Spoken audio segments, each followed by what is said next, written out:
Vous dites, Thierry Breton, depuis plusieurs jours, sur différents médias, qu'Ursula von der Leyen doit, sans plus tarder, aller à Washington. Alors, aujourd'hui, vous dites quoi? Vous dites, c'est pas trop tôt?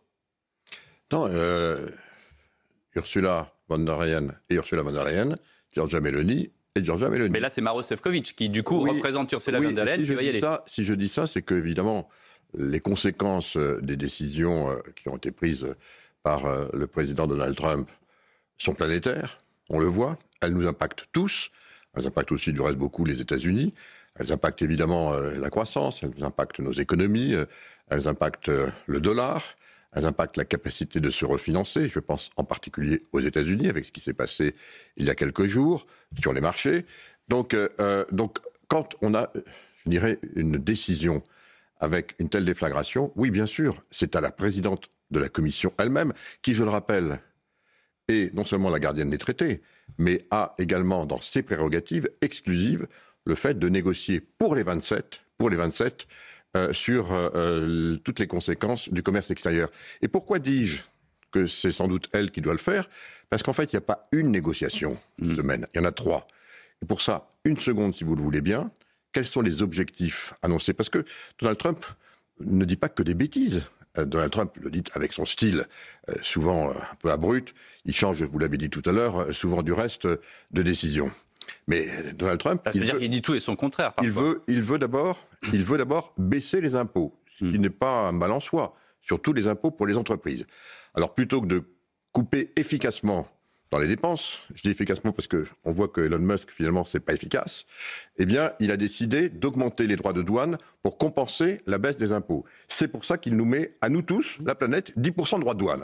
C'est une discussion politique, il faut l'amener politiquement. Est-ce qu'on doit l'accepter? Bien sûr que non, pas de façon unilatérale.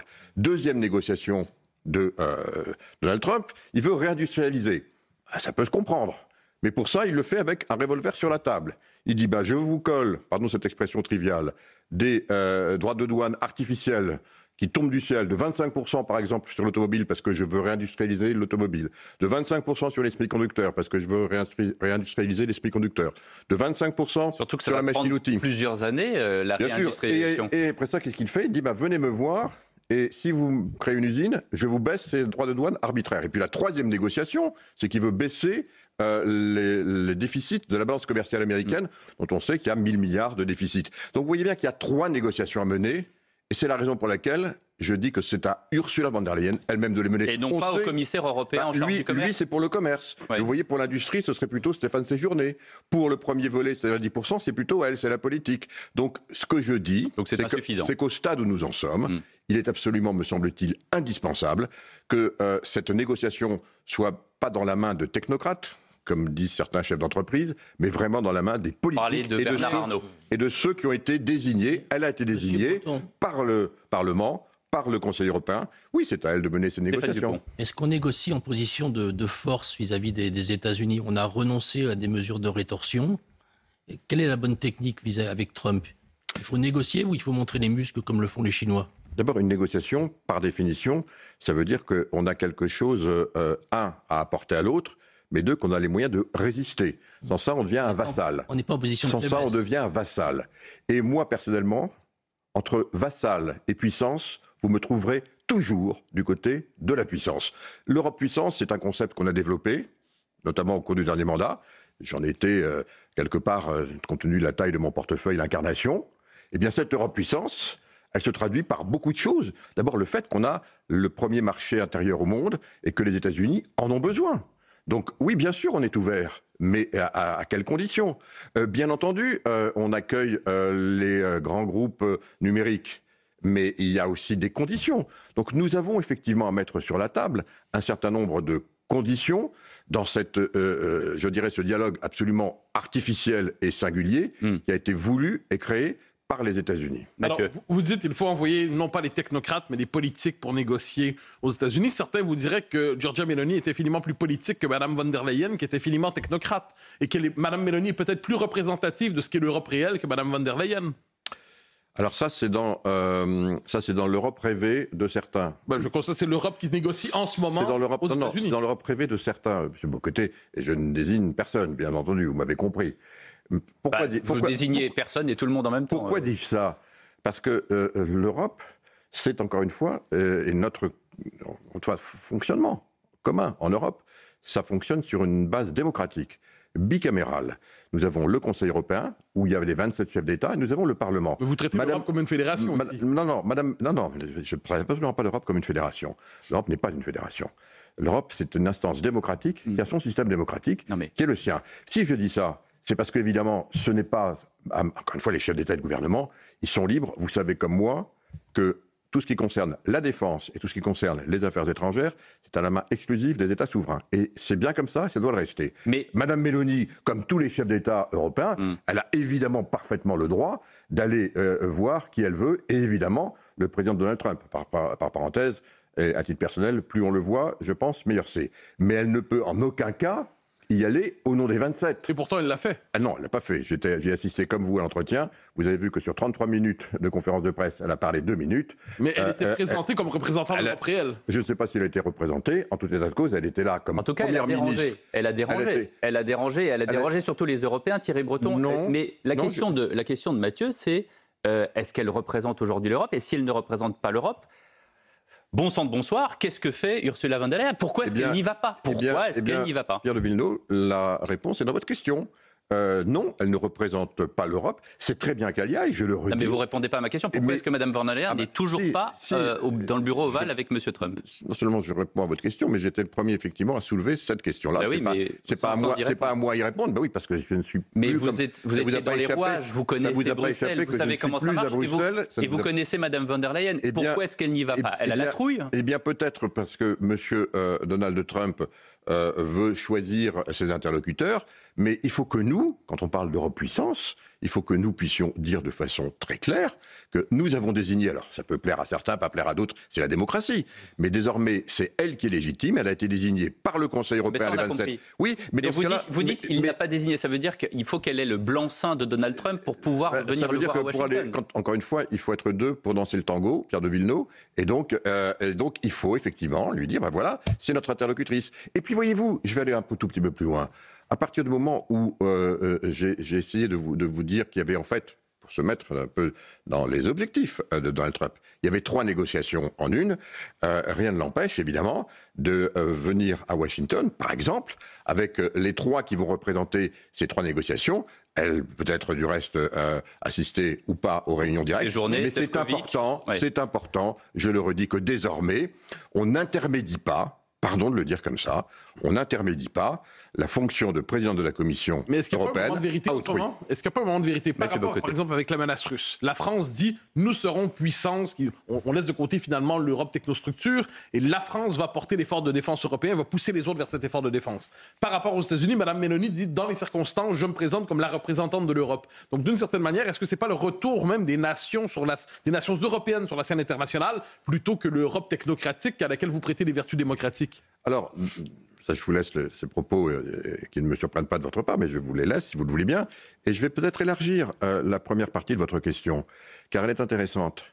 Vous signalez effectivement que désormais, pour répondre à l'agression russe, qui a été voulue par Vladimir Poutine contre un pays souverain, il y a désormais une coalition des bonnes volontés, comme on dit en bon anglais, a coalition of the willings. Cette coalition de bonne volonté, elle élargit évidemment les 27. Et c'est normal, car que ça ne vous a pas échappé qu'elle intégrait, M. Bocoté, le Canada, la Grande-Bretagne, même l'Australie, bien sûr la Norvège. Donc cette coalition, elle intègre maintenant plus de 30 pays. Et donc elle est dirigée par qui? Par 2 pays, qui ont été désignés du reste par ces 30. C'est la France et c'est la Grande-Bretagne. Par parenthèse, pourquoi? Ce sont les 2 seules puissances dotées, les 2 seules puissances nucléaires. Donc vous voyez bien qu'on élargit. Il y a effectivement notre Europe à 27, qui a ses prérogatives, mais dans ce qui se passe aujourd'hui sur notre continent, et j'allais dire dans le monde, eh bien on élargit de beaucoup cette confrontation que nous devons accompagner, cette architecture de sécurité que nous devons commencer à bâtir. Elle est interétatique sur le mode européiste. Bien sûr, mais encore une fois, je le répète et je vous le redis très clairement et très tranquillement ce matin à votre micro, les aspects de défense, M. Bocoté, ne sont pas à la main de la Commission européenne. C'est à la main des États. Et je vous le redis, moi qui étais le commissaire aux industries de défense. Car oui, les industries de défense, on peut effectivement les aider, Mais non, jamais, et je pense que de notre vivant, si je peux me permettre, vous verrez sans doute une armée européenne qui puisse être activée par la présidente ou le président de la Commission. Jamais. Parce que vous entendez Bernard Arnault dire « si cela continue, on va devoir produire davantage aux États-Unis », tout en critiquant très fermement, et vous en avez fait allusion dans la première partie de l'émission, la bureaucratie de Bruxelles. Qu'est-ce que vous lui répondez à Bernard Arnault ? Non, il dit deux choses, si vous le permettez. La première, c'est qu'il répond effectivement à cette injonction combinatoire qu'a lancée Donald Trump au monde entier en disant « soit vous venez produire chez moi », soit vous avez 25% de droits de douane industriels dans certains secteurs. Ouais. Et en plus, vous avez un avantage fiscal si vous produisez aux États-Unis. Et que dit-il ? Il dit, eh bien, il faut maintenant négocier, discuter. Et il dit, quelque part, ce que nous venons de dire, si vous le permettez, au cours de la première partie de cette émission, c'est-à-dire qu'il faut évidemment se donner les moyens de négocier. Et du reste, je vois... Ces déclarations vous ont surpris ? Non, parce que je connais bien. Comme vous le savez peut-être, je connais très bien, donc elles ne m'ont pas du tout surpris. Il y a clairement Bruxelles et la Commission européenne dont vous faisiez partie. Oui, mais enfin, vous avez noté comme moi, un petit trait d'humour, mais enfin, qu'il n'avait pas tenu ses propos jusqu'à il y a encore 6 mois. Ouais, il n'a pas dit expressément. C'est-à-dire l'époque à laquelle ça n'était pas la bureaucratie du temps de Thierry Breton, ça l'est maintenant. Pardonnez-moi. C'est vous qui le dites. Tout le respect que je vous dois. C'est vous qui le dites, Pierre David. C'est vous qui le dites. Je pense que si on réinterroge Bernard Arnault, il dira que la bureaucratie à Bruxelles dure depuis quand même longtemps, sans vous viser personnellement. Eh bien, interrogez-le. Je constate qu'il ne l'a pas dit. En revanche, qu'est-ce qu'il a dit ? En revanche, qu'est-ce qu'il a dit ? Il a dit qu'effectivement, il y a une négociation, qu'il va falloir la mener de façon sérieuse, et avec plutôt des politiques que des bureaucrates, et évidemment, je le soutiens. Parce que quand on vous met, je dirais, ces 25% de façon arbitraire de droits de douane, et que derrière on vous dit, venez et on va les baisser, d'abord, là aussi... il y a industriels qui ont l'air séduits par ces propositions. Non, mais attendez. Il y a d'abord, vous savez, pour aller investir dans un pays qui n'est pas son pays d'origine, ça prend du temps. Il se trouve qu'il y a beaucoup de projets, aujourd'hui, européens, qui ont des entreprises européennes, et c'est leur droit le plus strict, il ne faut pas du reste interférer dans ce droit-là, j'espère que personne ne le fait, d'aller investir où ça leur semble bon. Beaucoup ont décidé déjà, depuis plusieurs années, par parenthèse, y compris depuis l'IRA, l'Inflation Reduction Act de Joe Biden, qui a largement financé les investissements industriels non américains sur le sol des États-Unis. Donc beaucoup ont préparé. Qu'est-ce qu'on dit dans ces cas-là ? On dit que, par exemple, quand vous prenez le secteur automobile, je connais beaucoup de constructeurs qui ont décidé d'aller ouvrir des usines aux États-Unis. Eh bien, venons grouper pour peser précisément dans ces négociations, plutôt que d'y aller séparément. Bien sûr, Donald Trump, il souhaite, évidemment, diviser l'Europe, discuter pays par pays, et si possible, entreprise par entreprise. À charge pour nous, le président de la République l'a dit du reste avec ses mots, mais c'est ça ce qu'il a voulu dire. Venons grouper dans le secteur de la pharmacie, venons grouper dans le secteur de la machine-outil, parce qu'il y a des projets, on les met ensemble et on pèsera davantage. Pour ça, il faut avoir un leader politique qui mène ces négociations, parce qu'elles seront difficiles, compte tenu évidemment des personnalités que nous avons en face. Mais elles ne sont pas impossibles du tout. Dupont. Oui, le ministre de l'économie, M. Lombard, dans la tribune dimanche aujourd'hui, appelle les entreprises à être patriotes. Alors pour vous, les entreprises qui vont investir aux États-Unis ne sont pas patriotes ? Pas du tout, je dis l'inverse. Je dis qu'elles font ce qu'elles estiment devoir faire, et qu'elles le font, et que généralement, du reste, elles prennent ces décisions pas à la légère. Alors je ne sais pas ce que ça veut dire, que les entreprises patriotes, etc. En tout état de cause, ce que je sais, c'est que dans la négociation dans laquelle nous sommes engagés, on sera évidemment plus fort ensemble. On n'intervient pas. Alors, je le dis très clairement et très précisément, on n'intervient pas dans les décisions ou non de choix d'investissement d'une entreprise. En revanche, si cette décision est prise, venons ensemble, on pèsera plus. On parle de l'Union européenne, on parle de la Chine aussi. Il y a 48 heures, Donald Trump disait que les surtaxes sur la Chine, qui avaient grimpé jusqu'à 145%, pourraient se terminer. Donc on parlait effectivement du chaud et du froid de Donald Trump. Là, c'est précisément le président américain a même lâché cette phrase: à la fin, quand ça devient trop cher, les gens n'achètent plus. Bon, ça, c'est du bon sens de l'art du deal de Donald Trump. Hier matin, la Chine disait que ses droits de douane étaient une farce. Et hier après-midi, patatras, Le secrétaire américain au Trésor, Scott Bessent, dit quoi? Il dit qu'il y a un grand accord à réaliser avec la Chine. Donc finalement, là où il y avait la guerre avec la Chine, le lendemain ou le surlendemain, il n'y a plus de guerre. À cause de quoi? Parce qu'on sait que dans la dette américaine, il y a aussi des capitaux chinois? Alors, il y a plusieurs éléments dans votre question. D'abord, est-ce que les États-Unis sont capables de mener cette guerre qu'ils ont clairement engagée, un, contre le monde entier, et deux, contre la Chine? Bon, la réponse est non, parce qu'ils se sont rendus compte que mener la guerre contre le monde entier et contre la Chine, c'était pas possible, y compris, pour répondre à la dernière question, le dernier élément de votre question, y compris parce que les États-Unis d'Amérique, c'est 35 000 milliards de dollars de dette, c'est-à-dire 10 fois la dette de la France. 35 000 milliards. Et que 25% de cette dette, elle est détenue par des opérateurs étrangers. Le premier d'entre eux, c'est le Japon. C'était la Chine pendant longtemps, maintenant c'est le Japon. Le second, c'est la Chine. La Grande-Bretagne en détient aussi beaucoup. En Europe, l'Allemagne également. 25% est à la main, encore une fois, et ce sont donc des obligations. Des obligations qui permettent quoi? Qui permettent tout simplement au reste du monde de financer les États-Unis d'Amérique, leur économie, leur croissance, leur appareil industriel, leur armée.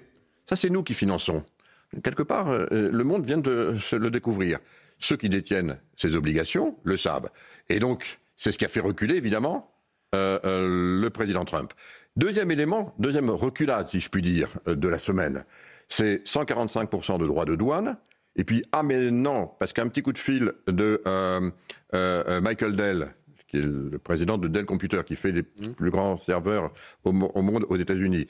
Un petit coup de fil de Tim Cook, qui est le président d'Apple, qui rappelle tout simplement à Donald Trump, ah oui, mais nous, tout est fait en Chine, donc ça veut dire qu'il n'y a plus d'iPhone aux États-Unis et il n'y a plus d'ordinateur.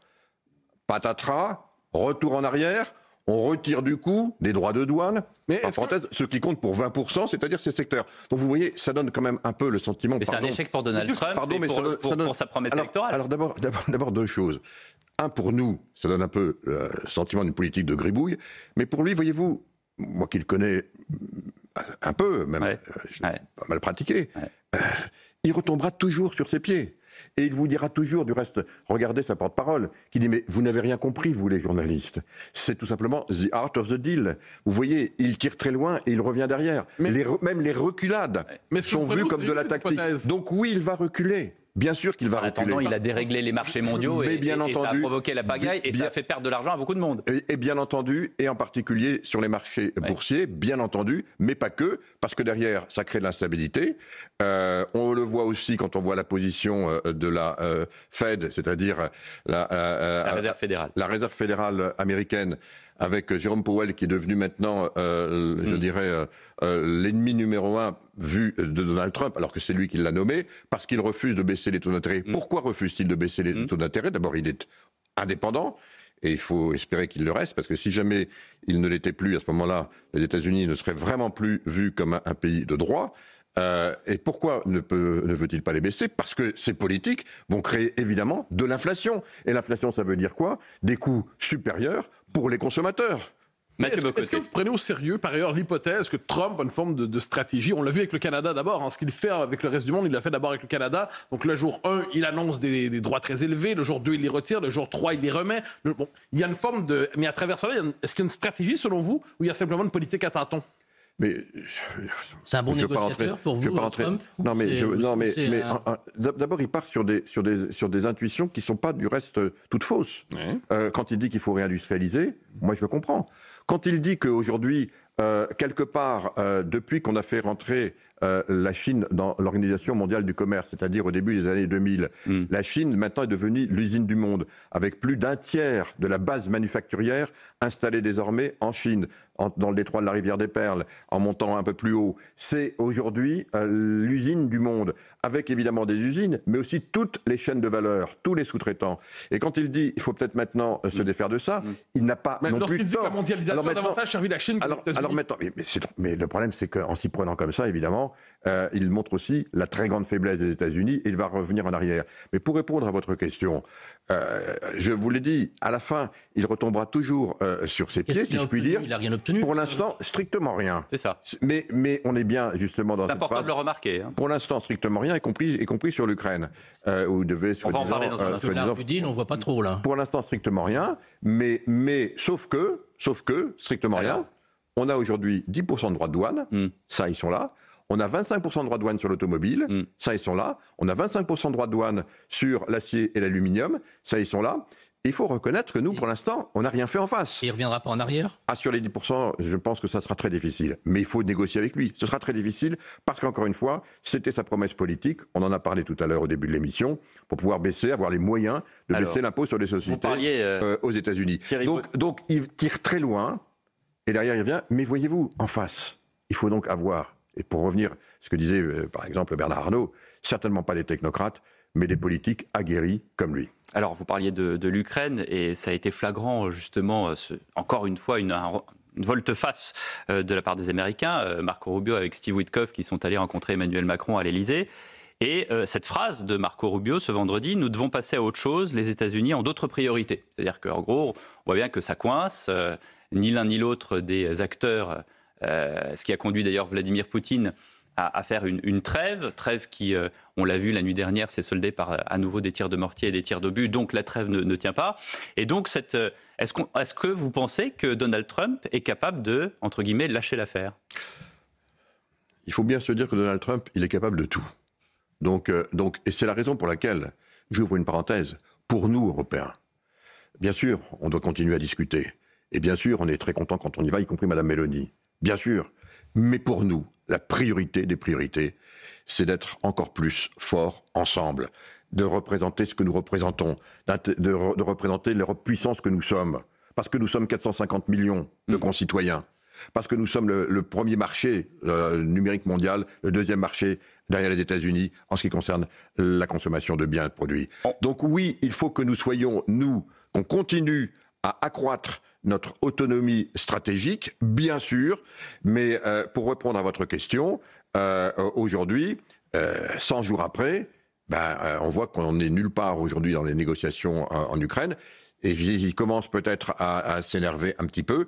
Je conclurai en disant que quand on met M. Lavrov, le ministre des Affaires étrangères russe, qui est ministre des Affaires étrangères depuis maintenant des décennies, M. Poutine, et qu'en face, on met,